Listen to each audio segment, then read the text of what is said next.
Hello everyone. तो कैसे हैं आप लोग? उम्मीद है कि आप लोग बहुत अच्छे होंगे और अपने पढ़ाई में बेस्ट होंगे। यहाँ जो है हम लोग सी प्लस प्लस का एमसीक्यू सेशन देख रहे हैं, जहाँ हम लोग सेट 4 तक कर चुके हैं और ये जो है सेट नंबर 5 चल रहा है। यहाँ इस वीडियो में हम लोग सेट नंबर 5 देखेंगे। अगर आप लोग नहीं देखे हैं तो प्ले लिस्ट में जाकर पिछले का वीडियो देख सकते हैं और कमेंट सेक्शन में फीडबैक दे सकते हैं। अगर आप लोग को अच्छा लगता है तो इसको शेयर भी कर सकते हैं और नोटिफिकेशन के लिए सब्सक्राइब कर दे। तो चलिए हम लोग चलते हैं। यहाँ जो है आप लोग मेरे साथ साथ प्रैक्टिस भी कर सकते हैं। जैसे जैसे मैं क्वेश्चन को रीड करती हूँ, आप लोग पॉज कर वीडियो पॉज करके और कमेंट सेक्शन में इसका आंसर पुट करके क्वेश्चन प्रैक्टिस कर सकते हैं।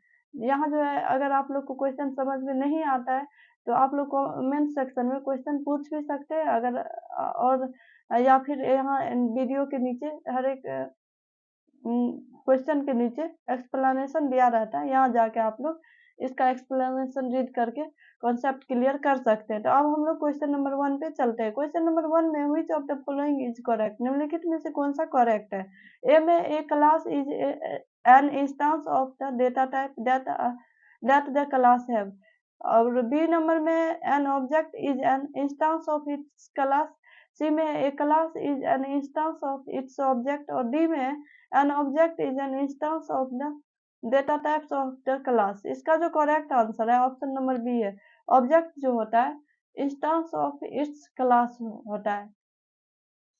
अब हम लोग क्वेश्चन नंबर 2 को देखते हैं। क्वेश्चन नंबर 2 में जो है बोल रहा है कि which of the following is a abstract polymorphism mechanism, निम्नलिखित में से कौन सा जो है abstract polymorphism mechanism है?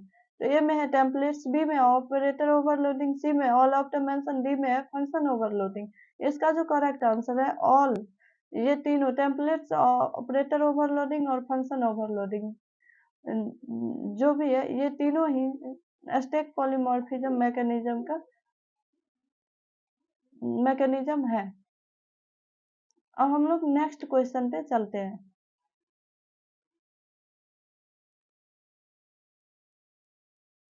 क्वेश्चन नंबर 3 में है which of the following is not a type of inheritance, निम्नलिखित में से कौन सा जो है इनहेरिटेंस का टाइप नहीं है?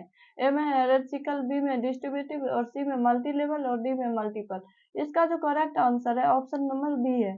डिस्ट्रीब्यूटिव जो है इनहेरिटेंस का कोई टाइप नहीं होता। इनहेरिटेंस जो है हेरिजिकल होता है, मल्टी लेवल होता है, मल्टीपल होता है, बट डिस्ट्रीब्यूटिव इनहेरिटेंस नहीं होता है। तो अब हम लोग देखते हैं next question. Question number 4 which of the following can not be used with the virtual keyword, निम्नलिखित में से कौन सा जो है वर्चुअल कीवर्ड को यूज नहीं करता है? ए में कंस्ट्रक्टर, बी में मेंबर फंक्शन, सी में डिस्ट्रक्टर और डी में क्लास। तो इसका जो करेक्ट आंसर है ऑप्शन नंबर ए है। कंस्ट्रक्टर जो है वर्चुअल कीवर्ड का यूज नहीं करता है।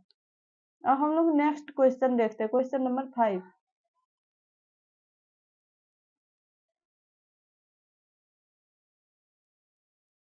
क्वेश्चन नंबर 5 में जो है which concept is use to implement late binding, निम्नलिखित में से कौन सा कॉन्सेप्ट का यूज करते हैं हम लोग लेट बाइंडिंग के लिए? में वर्चुअल फंक्शन, बी में स्टैटिक फंक्शन, सी में कॉन्स्ट फंक्शन और डी में ऑपरेटर फंक्शन। इसका जो करेक्ट आंसर है option number A virtual function का यूज जो हम लोग लेट बाइंडिंग को इम्प्लीमेंट करने के लिए करते हैं। अब हम लोग क्वेश्चन नंबर 6 में चलते हैं। क्वेश्चन नंबर 6 में what happens if A class does not have a name, अगर क्या होगा जब क्लास का कोई नाम नहीं होगा? तो अब हम लोग देखते हैं इसका। ए में है it will not have a destructor, B में it will neither have a constructor और destructor, it will not have a constructor और डी में इट इज नॉट अलाउ है। तो इसमें बोल रहा है या अलाउ नहीं होगा या फिर कंस्ट्रक्टर होगा या कंस्ट्रक्टर डिस्ट्रक्टर दोनों होगा या फिर सिर्फ डिस्ट्रक्टर होगा। इसका जो करेक्ट आंसर है ऑप्शन नंबर ए है। सिर्फ ये जो है अगर क्लास का नेम नहीं होगा तो डिस्ट्रक्टर नहीं होगा। तो इस तरह से इसका ऑप्शन नंबर ए करेक्ट है। अब हम लोग नेक्स्ट क्वेश्चन पे चलते हैं।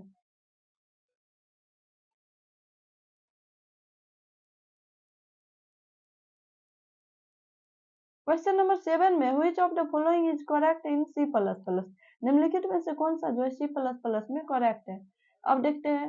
ए नंबर ऑप्शन में classes can not have protected data members, classes members are public by default. C में structures can have member function और डी में structure members are private by default. इसका जो correct answer है option number C है, structures can have member functions. क्योंकि सी plus plus जो है उप्स कॉन्सेप्ट यूज करता है, तो इसमें जो है स्ट्रक्चर को मेंबर फंक्शन होता है, बट सी में नहीं होता है मेंबर फंक्शन। अब हम लोग क्वेश्चन नंबर 8 में चलते। क्वेश्चन नंबर 8 में which of the following is correct, निम्नलिखित में से कौन सा करेक्ट है। ए में C plus plus allow dynamic type checking, B में C plus plus allow static type checking, और सी में C plus plus allow static member function to be of type cast, और डी में C plus plus allow both static और dynamic type checking. इसका जो correct answer है option number D है। C plus plus जो है स्टैटिक और डायनामिक दोनों टाइप चेकिंग का यूज करता है। अब हम लोग नेक्स्ट क्वेश्चन पे चलते हैं, क्वेश्चन नंबर 9 पे।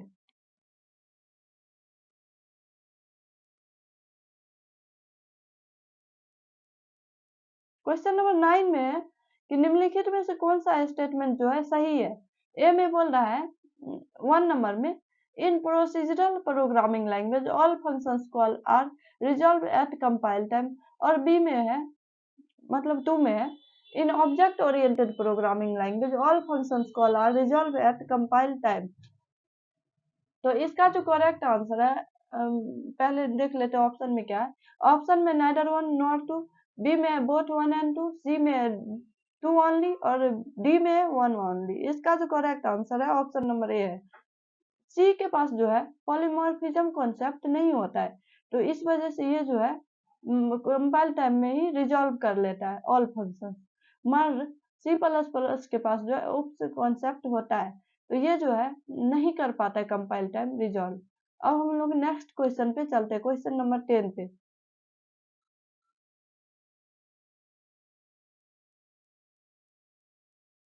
क्वेश्चन नंबर 10 में जो है which of the following supports the concept that reusability is a desirable features of a language। निम्नलिखित में से कौन सा जो है सपोर्ट करता है रियूजेबिलिटी के कॉन्सेप्ट को, जो डिजायरेबल फीचर्स है लैंग्वेज का। अब देखते हैं इसका ऑप्शन में क्या क्या दिया है। ऑप्शन नंबर ए में है it reduces maintenance cost, B में it decreases the compilation cost, और सी में है इट रिड्यूसेस टेस्टिंग टाइम, और डी में है इट रिड्यूसेस टेस्टिंग और मेंटेनेंस टाइम। इसका जो करेक्ट आंसर है ऑप्शन नंबर डी है। ये जो रिड्यूस कर देता है टेस्टिंग और मेंटेनेंस दोनों ही टाइम को, बट ये जो है कंपाइलेशन टाइम को रिड्यूस नहीं कर पाता है। रियूजेबिलिटी के कारण जो है हम लोग कोड का जो है कॉपी पेस्ट ही करते हैं। एक कोड को उठा के अगर हम लोग इसका कॉपी करके पेस्ट करते जाते हैं, तो इस वजह से जो है हम लोग को कोड चेक करने का तो जरूरत नहीं पड़ता है बार बार। बट यहाँ जो है हम लोग कोड चेक करने का जरूरत नहीं पड़ता, इसलिए टेस्टिंग और मेंटेनेंस टाइम इसका रिड्यूस हो जाता है, बट कंपाइलेशन टाइम जो है रिड्यूस नहीं होता है। अब हम लोग क्वेश्चन नंबर 11 में चलते हैं। क्वेश्चन नंबर 11 में which operator is overloaded for a cout object. निम्नलिखित में से कौन ऑपरेटर जो है ये सी आउट ऑब्जेक्ट को ओवरलोड करता है। इस तरह से यूज करते हैं, बी में इस तरह से ग्रेटर देन, या सी नंबर में डबल लेस देन, या इस तरह। तो इसको एक्सर्शन ऑपरेटर बोलते हैं और इसको इंसर्शन ऑपरेटर बोलते हैं। तो ये जो एक्सर्शन ऑपरेटर का यूज करता है सी आउट ऑब्जेक्ट, तो इस तरह से इसका करेक्ट आंसर जो है ऑप्शन नंबर सी है, और सी इन जो होता है इंसर्शन ऑपरेटर का यूज करता है। अब हम लोग आगे चलते हैं।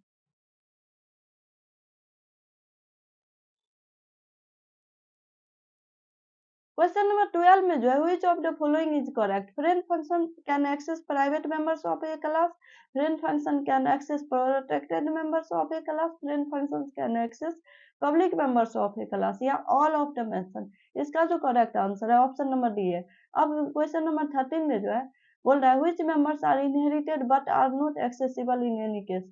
इनहेरिट तो होता है बट एक्सेसिबल नहीं होता है किसी भी केस में।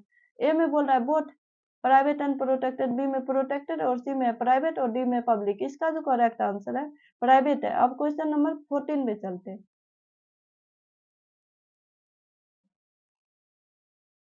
यहाँ हम लोग इस वीडियो में इतना ही करते हैं, और नेक्स्ट सीरीज में हम लोग नेक्स्ट का क्वेश्चन करेंगे। Thanks for watching.